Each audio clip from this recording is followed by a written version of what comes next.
చేసినటువంటి పాత్రికేయ సోదరులు, ఎలక్ట్రానిక్ మీడియా ప్రతినిధులు, కెమెరామెన్ సోదరులు, ఫోటోగ్రాఫర్ సోదరులు అందరికీ కూడా పేరు పేరు హృదయపూర్వకంగా కృతజ్ఞతలు తెలుపుతా ఉన్నాం.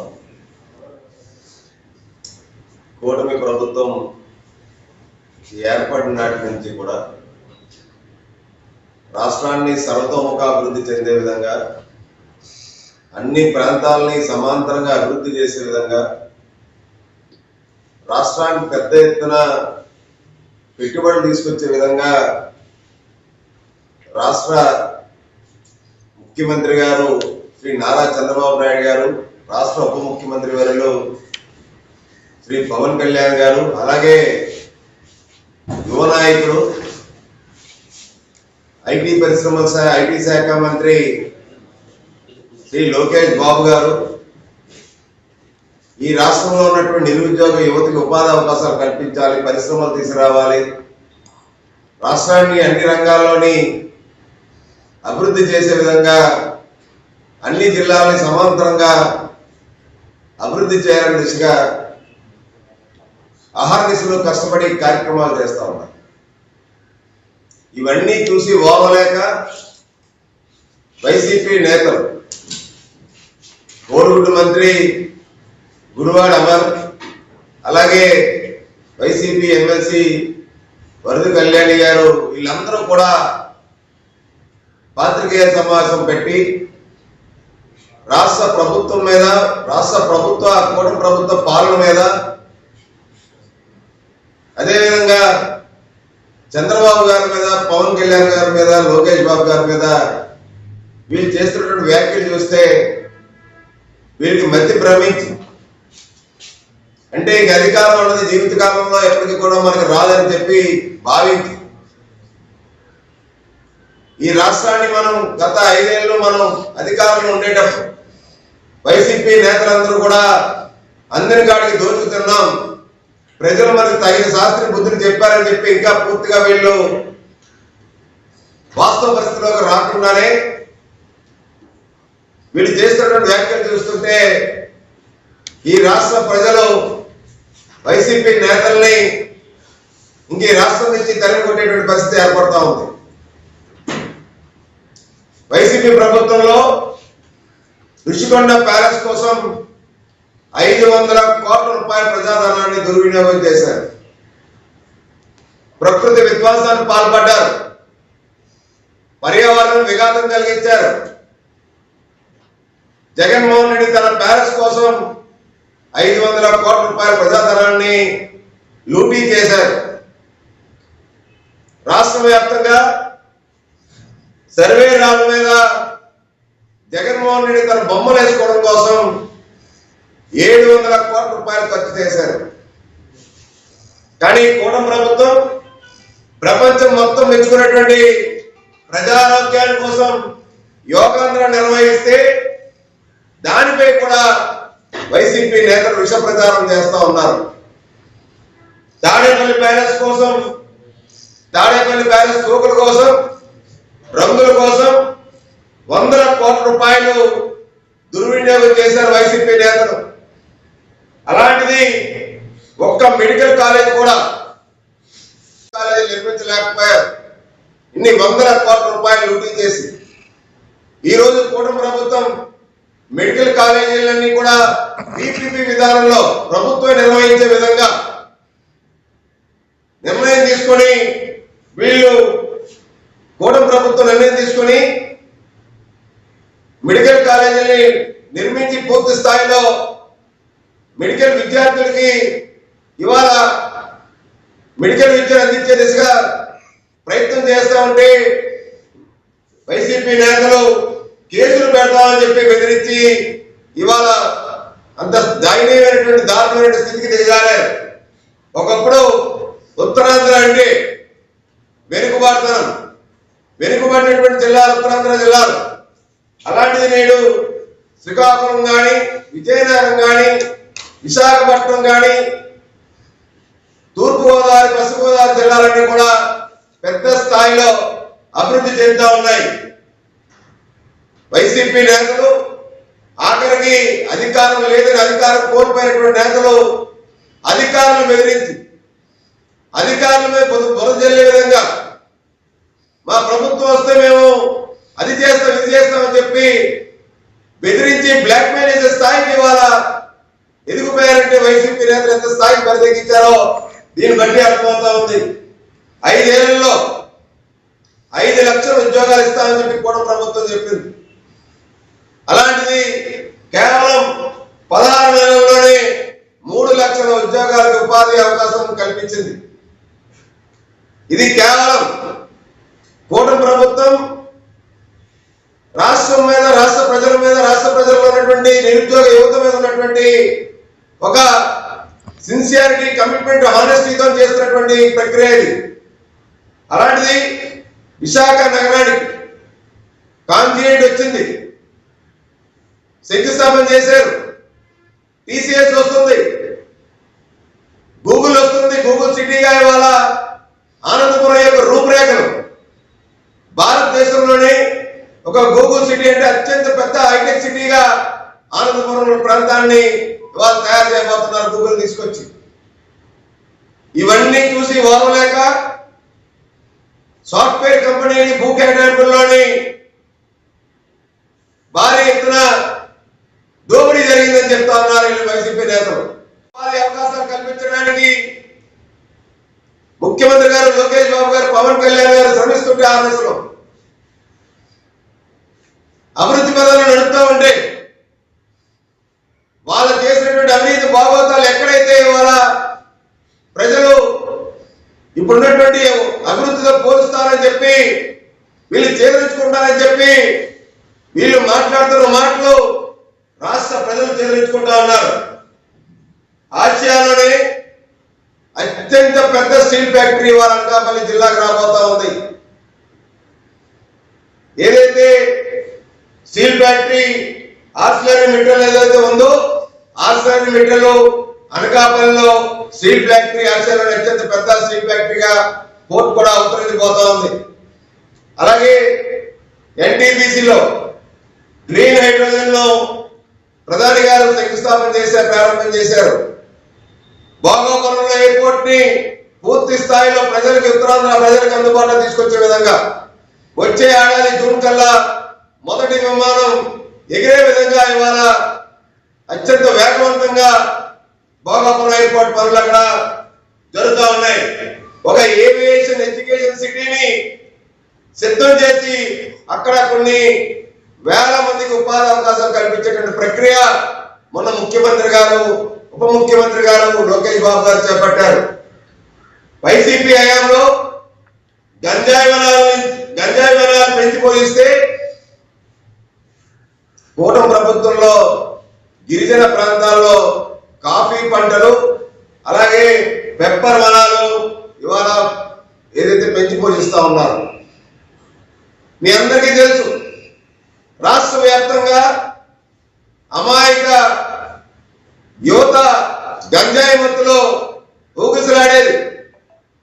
అలాంటిది ఇవాళ గిరిజన ప్రాంతాల్లో గిరిజన ప్రాంత ప్రజలకి, గిరిపుత్రులకి రోడ్లు వేయడం కానీ, మౌలిక సదుపాయాలు కల్పించడంలో కానీ, కాఫీ పంటల్ని అలాగే పెప్పర్ వనాల్ని పెంపొందించడంలో ఇవాళ కూటమి ప్రభుత్వం కీలక పాత్ర పోషించి వాళ్ళకి ఆ ప్రాంతాల్లో అభివృద్ధి చేసే విధంగా ఇవాళ ప్రయత్నం చేస్తా ఉంది.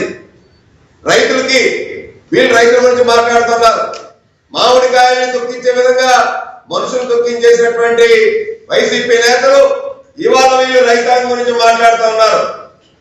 విశాఖలో వైసీపీ టైంలో కంపెనీలన్నీ కూడా విశాఖ నుంచి వెళ్ళిపోయినాయి. ఇవాళ లోకేష్ బాబు గారు పుణ్యం అని చెప్పి ఉప ముఖ్యమంత్రి పవన్ కళ్యాణ్ గారు ముఖ్యంగా ఉత్తరాంధ్ర దృష్టి సారించి ముఖ్యమంత్రి చంద్రబాబు నాయుడు గారు ఇప్పుడు వెళ్ళిపోయినటువంటి కంపెనీలు, వైసీపీ ప్రభుత్వం వెళ్ళిపోయినటువంటి కంపెనీలు ఇప్పుడు కూటమి ప్రభుత్వం వచ్చిన తర్వాత తిరిగి వెనక్కి వస్తా ఉన్నాయి. కొత్త కంపెనీలు కూడా ఇవాళ విశాఖకు వస్తా ఉన్నాయి. ఒక ఐటీ హబ్ గా ఇవాళ విశాఖ ప్రాంతాన్ని తీర్చిదిద్దేటువంటి కార్యక్రమం జరిగిపోతుంది పెద్ద ఎత్తున. ఒక టూరిజం డెస్టినీ సిటీగా విశాఖ అవతరించబోతోంది. ఒక గూగుల్ సిటీగా ఇవాళ విశాఖ, ఒక ఫైనాన్షియల్ హబ్గా ఇవాళ విశాఖ నగరాన్ని తీర్చిదిద్దే కార్యక్రమం ఉత్తరాంధ్రలో కీలకంగా ఇవాళ కూటమి ప్రభుత్వం చేస్తా ఉన్నారు. ఇవన్నీ చూసి ఓర్వలేక వైసీపీ నేతలు మాట్లాడుతూ ఉంటే దెయ్యాలు వేదాలు వర్ణించేటటువంటి పరిస్థితి. ఒక 6 నెలల్లో మీ అందరికీ తెలుసు 3 సార్లు రాష్ట్రానికి ప్రధానమంత్రి గారు రావడం, వరాల జల్లు కురిపించడం, ఈ రాష్ట్రాన్ని అభివృద్ధి పథంలో నడిపించడానికి 6 నెలల్లో 3 సార్లు మన దేశ ప్రధాని నరేంద్ర మోడీ గారు ఇచ్చినటువంటి ఘనత కూటమి ప్రభుత్వం. ఏనాడైనా 5 సంవత్సరాల వైసీపీ పాలనలో 6 నెలల్లో ప్రధాని గారు వచ్చి అనేకమైన అభివృద్ధి కార్యక్రమాల్లో పాల్గొంచుకుని రాష్ట్ర ప్రభుత్వానికి ఎందుకు అండగా ఉండడానికి వాళ్ళు చర్యలు తీసుకోలేకపోయారని చెప్పి వాళ్ళ వైసీపీ నేతలు అడుగుతా ఉన్నారు. రాష్ట్రంలో జీడిపి 11.5% అయితే దాంట్లో కూడా విశాఖ నగరం, విశాఖ జిల్లానే టాప్ పొజిషన్ లో ఉంది. సముద్రాన్ని కానీ, కొండలు కానీ, చెట్లు కానీ అన్ని కొట్టి పారేసేవారు. వీళ్ళు ముఖ్యమంత్రి జగన్మోహన్ రెడ్డి వస్తున్నాడంటే వాళ్ళ హయాంలో పరదా కట్టేవారు, ప్రజలు కనిపించకుండా దుకాణాలు మూయించేసేవారు, చెట్లు అడ్డొచ్చి చెట్లు కొట్టేసేవారు, హైవే దిగ్బంధం చేసేవారు, నగరంలో అన్ని రోడ్లని అస్తదిగ్బంధం చేసేవారు. అలాంటిది ఇవాళ చంద్రబాబు గారు వస్తున్నారన్న, ఉప ముఖ్యమంత్రి పవన్ కళ్యాణ్ గారు వస్తున్నారన్న, ఒక్క చెట్టు కూడా కొట్టకుండా, ఒక్క దుకాణం కూడా మూయకుండా, రహదారులు దిగ్బంధం చేయకుండా ప్రజల సమక్షంలో నిన్న మీరు చూశారు స్వచ్ఛ భారత్ ప్రోగ్రాం ఏదైతే జరిగిందో, ప్రజల దగ్గర ప్రజల వేదిక, ప్రజలతో మమేకమయ్యి ఇవాళ కార్యక్రమాలు రూపొందిస్తానన్నా. ఇది ప్రజా పాలన ప్రభుత్వం, ఇది ప్రజా సేవక ప్రభుత్వం. ఇది వాళ్ళలాగా అధికారాన్ని అడ్డపెట్టుకుని వైసీపీ నేతల్లాగా దోచుకోవడానికో దాచుకోవడానికో వచ్చిన ప్రభుత్వం కాదని చెప్పి ఇవాళ రాష్ట్ర ప్రజలు ఆనంద డోలికల్లో అన్ని వర్గాల వారు కూడా కూటమి ప్రభుత్వాన్ని ఇవాళ హర్షం వ్యక్తం చేస్తున్నారు. పరిపాలన ఏదైతే ఉందో ఇవన్నీ చూసి ఓర్వలేక వైసీపీ నేతలు ఏవో మాట్లాడుతున్నారు. సాక్షాత్తు మీ అందరికీ కూడా తెలుసు, మొన్న జరిగినటువంటి జిల్లా కలెక్టర్లు అలాగే ఎస్పీ సమావేశంలో అధినేత పవన్ కళ్యాణ్ గారు చాలా స్పష్టంగా చెప్పారు. ఉత్తరాంధ్ర జిల్లాలోని ముఖ్యంగా విశాఖ జోన్ లో భూ లావాదేవీలకు సంబంధించి రాజకీయ నాయకుల ప్రమేయం, ప్రజాప్రతినిధుల ప్రమేయం ఎక్కువైపోతుంది. నాకు అనేకమైనటువంటి వినతులు నాకు వస్తూ ఉన్నాయి. ఎటువంటి పరిస్థితుల్లో కూడా సివిల్ వివాదాల్లో కానీ, భూ వివాదాల్లో కానీ రాజకీయ నాయకుల జోక్యాన్ని మీరెవ్వరూ కూడా వాళ్ళకి ఎంటర్టైన్ చేయొద్దు, కఠినంగా వ్యవహరించాలని చెప్పి సాక్షాత్తు కలెక్టర్ల ఎస్పీ సమావేశంలో ఉప ముఖ్యమంత్రి వర్యులు పవన్ కళ్యాణ్ గారు చెప్పారు.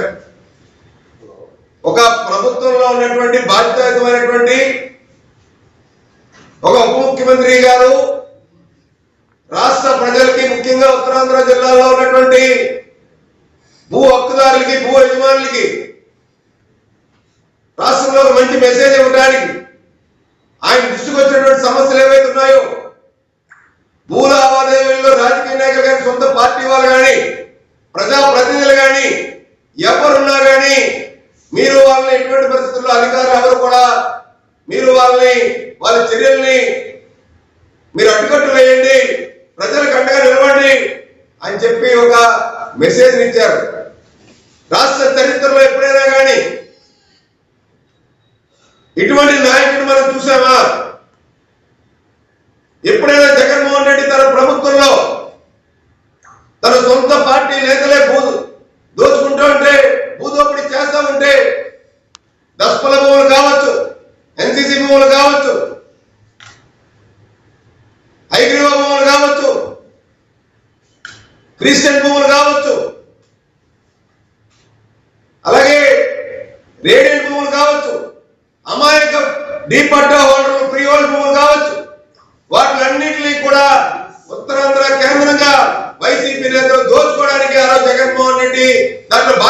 మోసపోయి తను దోచుకుంటే ఈ రోజు ఉప ముఖ్యమంత్రి పవన్ కళ్యాణ్ గారు భూదోపిడికి పాల్పడినటువంటి వాళ్ళు ఎంతటి వారైనా ఎవరైనా ఏ పార్టీకి చెందినటువంటి వారైనా వాళ్ళని కఠినంగా శాఖాపరంగా చట్టపరంగా శిక్షించండి అని చెప్పి ఇవాళ ఆదేశాలు జారీ చేశారంటే రాష్ట్ర ప్రభుత్వం కూడా ప్రభుత్వం చిత్తశుద్ధితో ప్రజల పక్షాన ప్రజలకు మంచి సుపరిపాలన అందించాలనే విధంగా ఏ విధంగా పరిపాలిస్తుందో ఈ పార్టీకి వైసీపీ నేతలు అర్థం చేసుకోవాలి. భూదోపిడీలో ఎవరిని ఉపేక్షించేది లేదు. అన్యాయాలకి అక్రమానికి పాల్పడితే ఎంతటి గొప్ప నాయకుడైనా ప్రజాప్రతినిధి అయినా సరే ఖచ్చితంగా మీరు చట్టపరమైనటువంటి చర్యలు తీసుకోండి. మీరు ఎటువంటి ఒత్తిడికి లొంగకండి. ప్రభుత్వం చిత్తశుద్ధితో ట్రాన్స్పరెన్సీ మంచి గవర్నెన్స్ ఇచ్చే విధంగా ప్రభుత్వం ఉందని చెప్పి ఉప ముఖ్యమంత్రి పవన్ కళ్యాణ్ గారు ముఖ్యమంత్రి చంద్రబాబు నాయుడు గారు ఆ సందేశం ఇవ్వడం అనేది ఒక సుపరిణామం అని చెప్పి ఇప్పటికైనా వైసీపీ నేతలు వాళ్ళ మాటలు వాళ్ళు మాట్లాడుతున్నటువంటి వాళ్ళు చేసినటువంటి చేష్టలు ఏవైతే ఉన్నాయో అవి మీరు చెక్ చేసుకోండి. ఈ రాష్ట్ర ప్రజలు మిమ్మల్ని బంగాళాఖాతంలో కలిపేశారు. ఇంకా మీ పార్టీ గాని ప్రభుత్వం గాని జీవిత కాలంలో ఇంకా రాదు. ఎప్పటికీ కూడా కూట ప్రభుత్వం కూటమి ఐక్యత BJP Telugu Desam party Janasena party సఖ్యతతో మంచి సుపరిపాలన అందించడానికి రాష్ట్రాన్ని సర్వతోముఖాభివృద్ధి చెందడానికి ఎప్పటి కూడా కృషి చేస్తుందని చెప్పి కూడా తెలియజేస్తున్నాం. సొంత పార్టీ వాళ్ళైనా ప్రభుత్వం కూటమి ప్రభుత్వంలో ఉన్నటువంటి రాజకీయ నేతలు ఏ పార్టీ చెందినటువంటి వారైనా ప్రజా ప్రతినిధులైనా ఎవరైనా సరే మీరు ఉపేక్షించకండి అని చెప్పి జిల్లా కలెక్టర్లకి అలాగే జిల్లా ఎస్పీలకు కూడా ఆయన ఒక సందేశం ఇవ్వడం జరిగింది. ఒక మార్గదర్శకాలు అంటే ఎవరిని కూడా ఎవరు ఒత్తిడికి మీరు తలొగ్గద్దు. అధికారులు ఎవరు మీరు ట్రాన్స్పరెంట్ గా భూ యజమాని పక్షాన భూ హక్కుదారుడి పక్షాన పేద అమాయక రైతులు ఎవరైతే ఉన్నారో వాళ్ళ పక్షాన ఉండాలి తప్ప ఎటువంటి తగాదాల్లో ఎవరిని కూడా మీరు తలదూర్చినా కానీ మీరు ఎటువంటి ఒత్తిడికి తలొగ్గద్దు అని చెప్పి ఒక సందేశం ఇవ్వడం జరిగింది. ఇవాళ జనవాణి అనేటువంటి కార్యక్రమం మంగళగిరి జనసేన పార్టీ కార్యాలయం వద్ద ప్రతిరోజు జరుగుతూ ఉంటుంది. అక్కడికి వచ్చేటువంటి వినతులు ఏవైతే ఉన్నాయో వినతులు ఆయన దృష్టికి వెళ్ళడంతో ఆయన ముఖ్యంగా ప్రధానంగా ఎక్కువ సమస్యలన్నీ కూడా ఏ ప్రాంతం నుంచి వస్తున్నాయి దేనికి సంబంధించి వస్తున్నాయో కూలంకుషంగా చెక్ చేసుకున్న తర్వాత ఒక మీటింగ్ లో అధికారులు ఉన్నటువంటి మీటింగ్ లో రాష్ట్ర వ్యాప్తంగా జిల్లా అధికారులు అన్ని జిల్లాల అధికారులు ఉన్న మీటింగ్ లో ఒక సందేశాన్ని పంపించారు. ఇప్పటికే పవన్ కళ్యాణ్ గారు ఎవరైతే తప్పుద్రోవ పట్టించి ప్రభుత్వాన్ని పార్టీకి నష్టం వాటిల్లేటువంటి లేకపోతే చెడ్డపేరు తీసుకునేటువంటి కార్యక్రమం చేస్తారో వాళ్ళకి పిలిచి ఇప్పటికే ఒక వార్నింగ్ కూడా ఇచ్చినట్టు పత్రికల్లో చూస్తా ఉన్నాను నేను. కాబట్టి ప్రజల పక్షాన ప్రజలు మనకి ఏ ఉద్దేశంతో అయితే మనకి అధికారాన్ని ఇచ్చారో ప్రజా సంక్షేమం కోసం మనం పరిపాలించాలని చెప్పి అటువంటి సివిల్ తగాదాల్లోని భూ తగాదాల్లో తలదూచేటువంటి ఏ నాయకుల్ని కూడా అధికారులు ఎవరు కూడా వాళ్ళకి వంత పాడద్దు. మీరు అండగా నిలవద్దు. మీ యొక్క డ్యూటీస్ మీరు పర్ఫెక్ట్ గా చేయండి. మేము ఆదేశిస్తున్నాము. ఎటువంటి పరిస్థితుల్లో కూడా అటువంటి వాళ్ళని మీరు ఎంటర్టైన్ చేయొద్దని చెప్పి మెసేజ్ ఇవ్వడం ఉన్నది. ఎప్పుడైనా ముఖ్యమంత్రులు జిల్లా కలెక్టర్లు జిల్లా ఎస్పీ సమావేశం ఈ రాష్ట్రంలో ఉమ్మడి రాష్ట్రంలో కూడా ఎంతోమంది ముఖ్యమంత్రులు చూసాం ఉప ముఖ్యమంత్రులు చూసాం. పవన్ కళ్యాణ్ గారి లాగా ప్రభుత్వంలో ఉన్నటువంటి వాళ్ళు కూడా మీరు ఎవరిని కూడా ఉపేక్షించేస్తారంటే ఆయన యొక్క చిత్తశుద్ధికి ఆయన కమిట్మెంట్ ఈ రాష్ట్ర ప్రజల తరఫున ఆయనకు ఉన్నటువంటి ఆ యొక్క దీనికి మనం మెచ్చుకోవాలి.